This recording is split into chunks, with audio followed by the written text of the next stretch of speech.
पंडित श्री रामनाथ शहर के बाहर अपनी पत्नी के साथ रहते थे।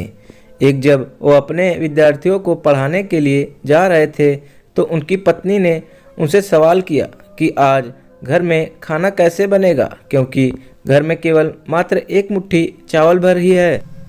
पंडित जी ने पत्नी की ओर एक नज़र देखा, फिर बिना किसी जवाब के वो घर से चल दिए।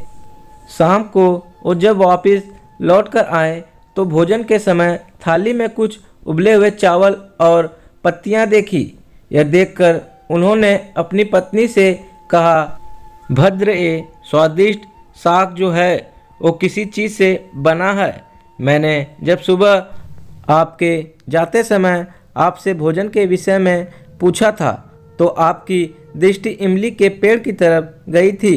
मैंने उसी के पत्तों से यह साग बनाया है। पंडित जी ने बड़ी निश्चितता के साथ कहा, अगर इमली के पत्तों का साग इतना स्वादिष्ट होता है फिर तो हमें चिंता करने की कोई आवश्यकता ही नहीं है। अब तो हमें भोजन की कोई चिंता ही नहीं रही। जब नगर के राजा को पंडित जी की गरीबी का पता चला तो राजा ने पंडित को नगर में आकर रहने का प्रस्ताव दिया, किंतु पंडित ने मना कर दिया। तो राजा हैरान हो गया और स्वयं जाकर उनकी कुटिया में उनसे मिलकर इसका कारण जानने की इच्छा हुई। राजा उनकी कुटिया में गया तो राजा ने काफ़ी देर इधर उधर की बातें की, लेकिन वो असमंजस में था कि अपनी बात किस तरह से पूछें। लेकिन फिर उसने हिम्मत कर पंडित जी से पूछ ही लिया कि आपको किसी चीज़ का कोई अभाव तो नहीं है।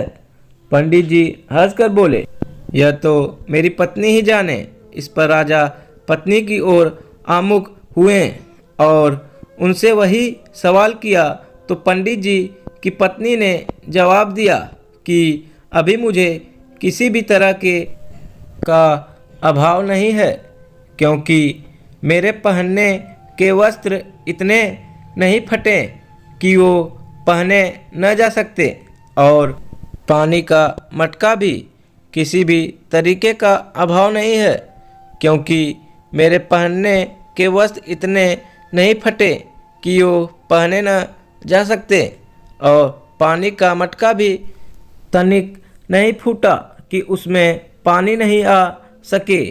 और इसके बाद मेरे हाथों की चूड़ियाँ जब तक है मुझे किसी चीज़ का क्या अभाव हो सकता है। और फिर सीमित साधनों में भी संतोष की अनुभूति हो तो जीवन आनंदमय हो जाता है।